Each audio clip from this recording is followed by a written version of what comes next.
Shalom Bapak-bapak, Ibu-ibu, saudara-saudara sekalian. Kita ketemu lagi di Renungan Pagi Embun Surgawi.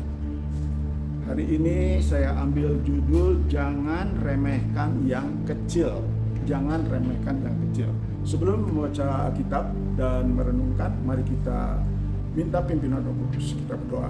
Terpujilah nama Tuhan Allah yang Maha Kasih, yang Maha Baik.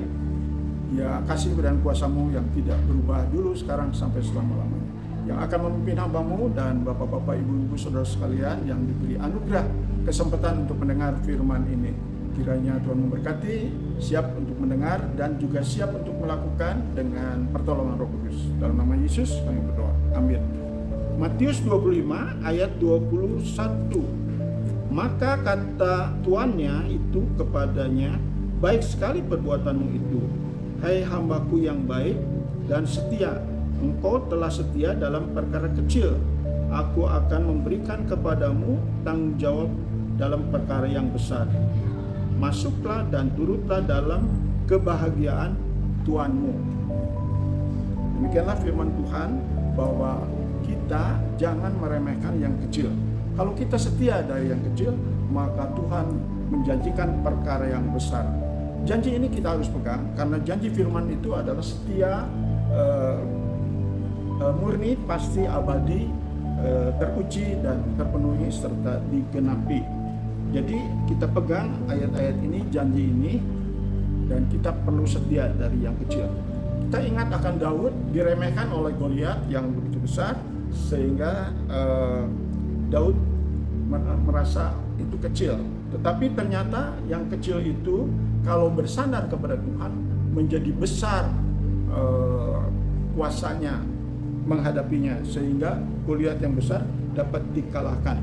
Juga jangan meremehkan persembahan 2 peser dari janda miskin itu, karena ia lebih baik daripada persembahan yang besar dari kelebihannya masing-masing. Itulah penilaian daripada Yesus, sehingga kita jangan meremehkan yang kecil. Bahkan pada waktu zaman Gideon, jangan meremehkan pasukan yang kecil yang diingini oleh Tuhan, yaitu 300 daripada puluhan ribu pasukan, sehingga nanti akan menjadi megah diri atau sombong. Tetapi kalau kecil karena bersandar kepada Tuhan, maka nanti Tuhanlah yang dipermuliakan, sehingga hal yang mustahil bisa berhasil. Juga jangan meremehkan kota yang kecil, yaitu Bethlehem. Di sanalah akan lahir seorang yang besar, yaitu raja dari segala raja, yaitu Yesus Kristus. Juga jangan meremehkan anak kecil, karena anak kecil juga dipakai oleh Tuhan, sehingga ia bisa mempersembahkan 5 roti dan 2 ikan. Dan juga sikap-sikap anak kecil juga dihargai oleh Yesus. Kalau ingin menjadi besar di surga, maka kita harus seperti anak kecil itu. Demikian juga hati-hati dengan lidah yang kecil, karena sangat berbahaya. Tetapi kalau kita bisa mengendalikan, maka itu yang menjadi sempurna. Bukankah dalam Matius 5 ayat 48 bahwa jadilah engkau sempurna seperti Bapa di surga. Itu bisa terjadi karena Tuhan yang menyuruh. Karena ada perlengkapan senjata, ada pertolongan dari Roh Kudus, akan mencapai dari yang kecil bisa menjadi yang besar. Nah, juga pada waktu kita ingat hukum Taurat, atau juga ada anak muda yang kaya.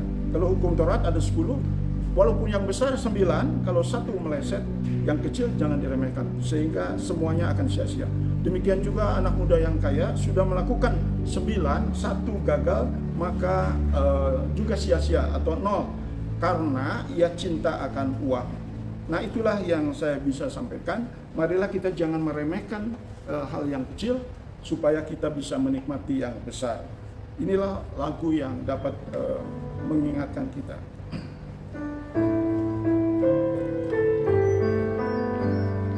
Baik sekali perbuatanmu, hai hamba yang baik dan setia.